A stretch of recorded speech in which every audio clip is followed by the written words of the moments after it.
Welcome into Locked On Phillies. In today's episode, we're discussing another loss for the Philadelphia Phillies. But I'm going to tell you why this is kind of an anomaly, this last little stretch for the Philadelphia Phillies. And there's a very clear stat that points to that. We'll talk about how they get it turned around in today's afternoon game and what an off day can do for this team just to help them get right because they have an off day coming tomorrow. All of that in today's episode of Locked On Phillies.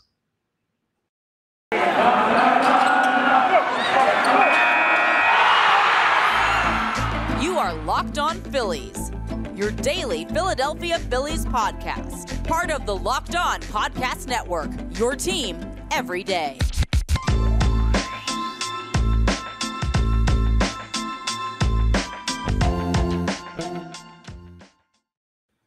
Yes, this is indeed Locked On Phillies. I am your host, Connor Thomas. You've been hearing me talk Phillies baseball for years. If you're in the Philadelphia market, you can hear me on the radio, on the television. Happy to be here as your host of Locked On Phillies. Thank you so much for checking out Locked On Phillies, part of the Locked On Podcast Network, your team every day. The Phillies have another chance to get right today, taking on the San Francisco Giants at 3:45 p.m. Eastern Standard Time, an early baseball game for the West Coast trip. So nice to have there. You'll be able to watch it. But if you can't watch it, maybe you're at work and you want to listen to it, you can hear every pitch of the Phillies' hometown radio broadcast of today's game against the Giants on the Sirius XM app. Just go to the SXM app and search Phillies, and you'll be able to go ahead and pull everything up there. Unfortunately, the Phillies are coming off their third straight loss. They fell to the Giants last night, score of 4-3 in that one, and it was not a pretty game. The defense has been rough out there in San Francisco. Another one last night, there was a big spot in the game where Cody Clemens, who was playing first base, just completely lost the fly ball that Bryson Stott was unable to come up with and ended up with a run scoring on that one. And runs are at a premium when you've been swinging it the way that the Philadelphia Phillies have been swinging it. So the bottom line, the stat that's been defining the Philadelphia Phillies so far in this series and for the past couple games, the last three games during this three-game losing streak, the Philadelphia Phillies are 1 for their last 33 with runners in scoring position. That's terrible. That's unacceptable. And with this lineup, it's almost unfathomable. So what that says to me is, okay, take a deep breath, Phillies fans. Do we want them to win? Absolutely. Does it suck that they've now underachieved on this road trip and the best they can do if they win today is go 500 on a road trip against two teams that are sub-500 teams? Yeah, that's not good. Okay, that's not what we set out to do. That's not what I said ahead of this road trip was going to be acceptable for the Phillies. But here's why, not that it's okay, but why you can kind of explain it. That 1 for 33 with runners in scoring position is just one of those stretches that happens during a baseball season where it's like, okay, we're cold right now. I don't know that the Phillies are playing bad baseball. And actually, they've gotten outside of the Bailey Falter game, solid starting pitching. So that's the upside for this. Like, the road trip has been good on the mound largely, and you have to figure out what you're going to do with that fifth starter spot in replacing Bailey Falter, who was sent down yesterday. He was optioned to AAA Lehigh. We talked in yesterday's episode about what the Philadelphia Phillies could do to replace Bailey Falter in that spot. But when I see 1 for 33 with runners in scoring position, I say, okay, it's a team in a slump right now. Teams go through slumps. It happens. You lose games because of it, but that's not a fatal flaw of the team. They're not swinging it all that well right now. Hopefully they'll break out today in a day game and get everything right. We'll talk a little bit more later on in the episode about how the off day could help them out with that. But let's jump into what exactly happened in last night's game so we can go through it. Zach Wheeler started on the mound for the Philadelphia Phillies, and the stat line he put together, not great, not bad. 6 innings pitched, 9 hits allowed, which he got touched up a little bit there, but only 4 earned runs. It's not a typical Wheeler performance, but he did strike out 8. He only walked 1. Sometimes you can steal those games. He didn't cost you the game. He could have been better. He could have gone deeper, but I don't put yesterday's game on Zach Wheeler. He wasn't great. He wasn't bad. He was just kind of And for your top pitchers, that's not good, but the bigger problem is the offense and the lack of production from them. I mean, I'm just going ahead and looking at these numbers from the game. And Bryson Stott 1 for 4, Trey Turner 1 for 5, Bryce Harper 1 for 4. I mean, a lot of hits in this game actually for the Philadelphia Phillies. They had 10 hits, only 3 runs to score for it, to show for it. That goes to what I'm saying. They've gotten opportunities. They just haven't cashed in. They need big hits to come through. The only person in the past 33 at-bats with runners in scoring position with a hit is Bryson Stott in last night's game when he had an RBI single. But Outside of that, these runs have all come via home runs or extra base hits or stuff like that. It hasn't gotten the job done for the Philadelphia Phillies. And that's on the lineup. That's on the guys at the plate, not the fielding. And the fielding hasn't been good, but it's not on the fielding. Now, you could say that 2 nights ago, Tuesday night's game, that was certainly on, sorry, Monday night's game.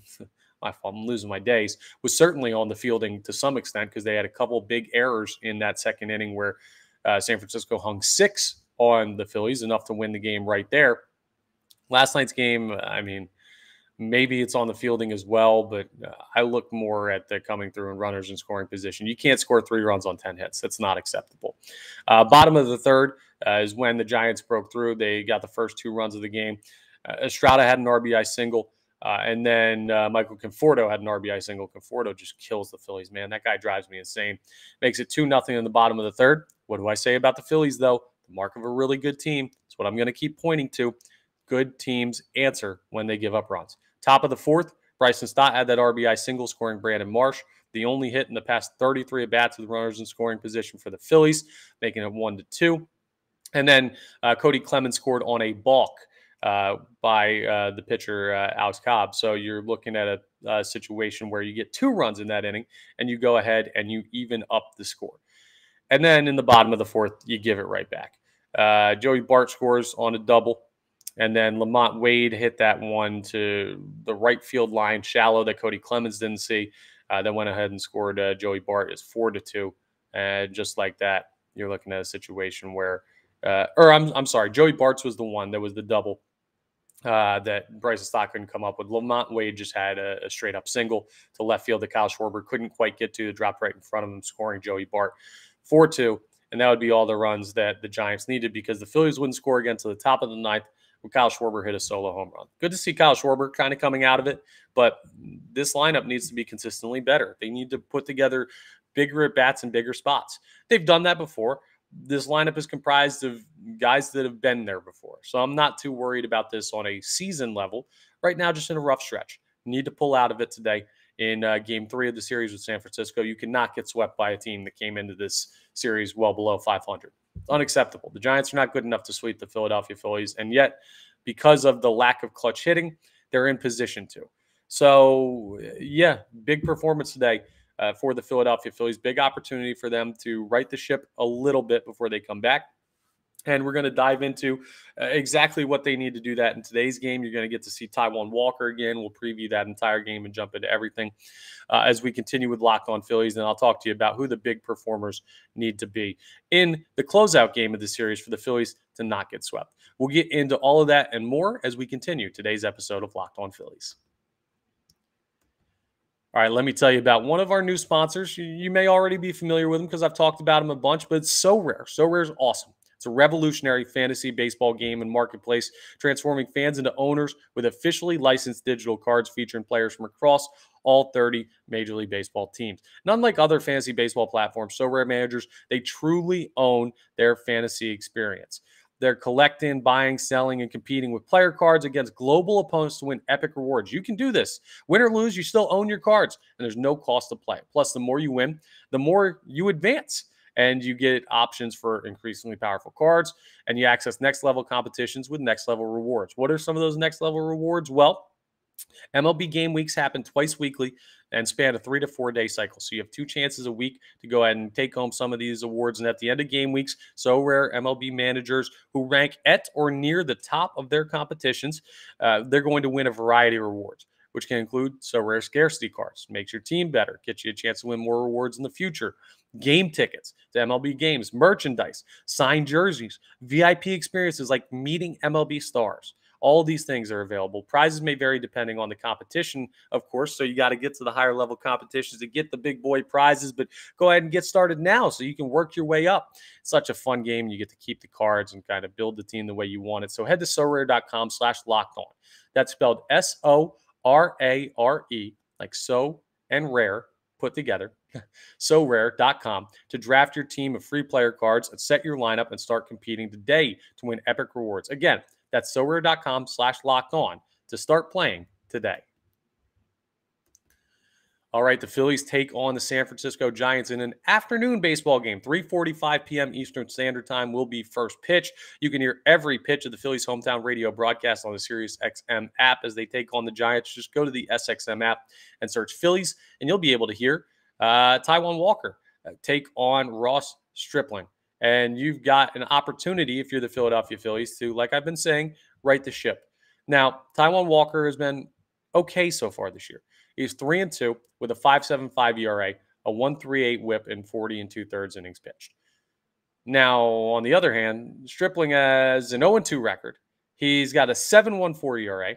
He's got a 1.59 WHIP in 29 innings pitched. Less innings, less of a sample size there, but he's given up nearly as many hits as Walker's given up in 40 innings in his 29 innings. He's given up 10 home runs in 29 innings. I'm going to do some simple math here. That's a home run every 3 innings. That is not good. And what that says to me is this is the perfect opportunity for the Philadelphia Phillies lineup to break out. Now, you got a righty on the mound that you're facing. Better with righties to face the Phillies lefties. I always talk about that. The Phillies, if they had their ideal pitcher on the mound, I'm sure they'd say it would be a righty. They get the righty today. They get a guy who's struggling, a 7.14 ERA. I mean, there's no better time to break out than what the Philadelphia Phillies have right here. And this is just, frankly, I can't call anything in mid-May a must-win game. You understand. Nothing's must-win until you get down the stretch and you might need a game to make it into the playoffs or to win the division or to win a playoff series when you get to the postseason. All that stuff. Those are the real must-wins. But this is an opportunity that the Phillies can't let them pass. I'm not going to use that term that I was just saying, but I will say that everything fits really well circumstantially to say that the Phillies should win this game. I liked them a lot in yesterday's game, and if they had hit with runners in scoring position, they would have made me look like a smart man. But now I got to make it up to you guys listening because I promised you a Phillies win yesterday, and they didn't come through. And that's on me for believing in this team when they are not hitting with runners in scoring position. But guess what? I am a flawed person and a flawed fan, and I'm going to go ahead and fall back into the same trap again. The Phillies are going to win today, and here's how they're going to do it. Those middle of the lineup guys have to come through. Earlier on in the week, I was talking about, the lefties with a righty on the mound have to be good. No, it's not that anymore. Now I'm just looking at the middle of the lineup.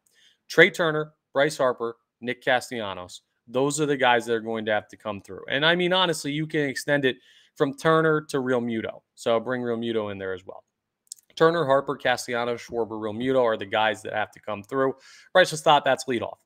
Okay, that's fine. He's more of a table setter. Alec Boehm, a little bit further down in the lineup, and it would certainly help if he comes through. He went 0 for 4 yesterday, but he's not one of your bigger paid guys yet. I mean, he's talented enough to be. He's been incredible this year. Alec Boehm's putting together a really, really good season. Feel very good about him as a hitter. He's in a bit of a cold stretch right now. My point is, your big name guys are the ones that have to come through, and those are the Turners, Harpers, Castellanos, Schwarbers, Real Mutos, those type of guys. That's when you have runners in scoring position. It's 2 through 6, 2 through 5. Those are the guys that need to really come through and hit, and they haven't lately, and that's on them. This isn't on the starting pitching recently, besides obviously the Bailey Falter game, and even that was partially on defense. The lineup needs to go ahead and say, okay, our pitching is starting to give us what we've asked for. Now we're letting them down. How do we put together a complete game? I'd love to see the Phillies play a complete game defensively, offensively, pitching-wise. I mean, score 5+ runs today. Score 7+ runs today. Run it up on a guy in Stripling who's not been good this year. Go ahead and take advantage of getting a pitcher at the right time. I mean, the last 2 pitchers you've seen have been pretty darn good ones in Wood and Cobb. They've been having good seasons for the San Francisco Giants. Today, you're seeing a guy who's not having a good season, not having a good stretch, probably wouldn't be pitching for a lot of major league teams, but the Giants don't have that deep of a rotation, so he's still in the rotation out there in San Francisco. Take advantage. I'm looking through at some of the averages too, and here's the other thing that this shouldn't scare you, but just something to keep an eye on. The Phillies offense has definitely cooled off. I mean, Bryson Stott's batting .281. Trey Turner's down to .258. Bryce Harper's still hitting .319. He's superhuman. Oh, well. Nick Castellanos still having a great year, .305. But then Kyle Schwarber, .179. Never going to be an average guy, but that's low. J.T. Realmuto's actually jumped it up a little bit. He's batting .299 after going 2 for 4 yesterday, so that's good. But Boehm's down to .271. Marsh is down to 288. Those are both guys that were over 300 earlier on in the year. Cody Clemens, who played yesterday, he may play again today. They'll probably have Edmundo Sosa back at third base and move Alec Boehm over to first. But if it's Cody Clemens again, he's batting 214. I mean, this offense is starting to come back down to a normal level. They were pretty darn hot and had a couple guys that were hitting really well, but we knew Brandon Marsh wasn't going to be the best hitter in baseball this year. We know Alec Boehm is not going to win an MVP award this year. They're very good young players. Bryson Stott, same thing to be said. Like, he probably won't win a batting title this year for the Philadelphia Phillies. But they've come back down to earth a little bit towards where they're going to be from a very hot start, and that's understandable. That's when guys like Harper and Turner and Schwarber and Realmuto and Castellanos and I almost said Hoskins, because we were talking about him and how he could help the Philadelphia Phillies. Were he healthy right now? But those big name guys are the ones that when you start to get into the dog days of summer, which the Phillies are coming up on here in just a couple weeks, well, they need to go ahead and produce. That's when the machines, the guys that you look at the back of their baseball card and they're 280 with 20 home runs every year, 290 with 15 home runs every year. Trey Turner, 300 every year. They need to start hitting their weight. And that'll happen. I firmly believe it will. I think the only reason the Phillies are in this 3-game slide is because the runners in scoring position anomaly, which I don't see as a major fault of this team. They have clutch hitters. They have big-time performers. The guys will start to come through. It's just a rough stretch right now. And the Phils are left treading water because of it. Now, taking a look at the standings here and seeing where they are in the NL East, I just want you to have a general idea of, even though, the Phillies might be struggling, the Braves are starting to come back to the pack a little bit. The Nationals are 18-24 in last place, 8 games back of Atlanta. The Mets are 20-23. They're 3 games below 500, 6.5 games back. They're going to figure stuff out. Right now, they're not playing well. The Phillies are 20-22. They're 6 games back. They're 2 games under 500. The Marlins are even at 500. They're having a solid start to the year relative to the rest of the division. They're 5 games back, and Atlanta's up there at 26-16. But it's not like the race is over or anything. The Phillies haven't even played the Braves yet. There's plenty of time to make up that ground. The point I bring up is the Phillies are 1 game back of second place in the division. They could be there by the end of the day, or be tied for it by the end of the day.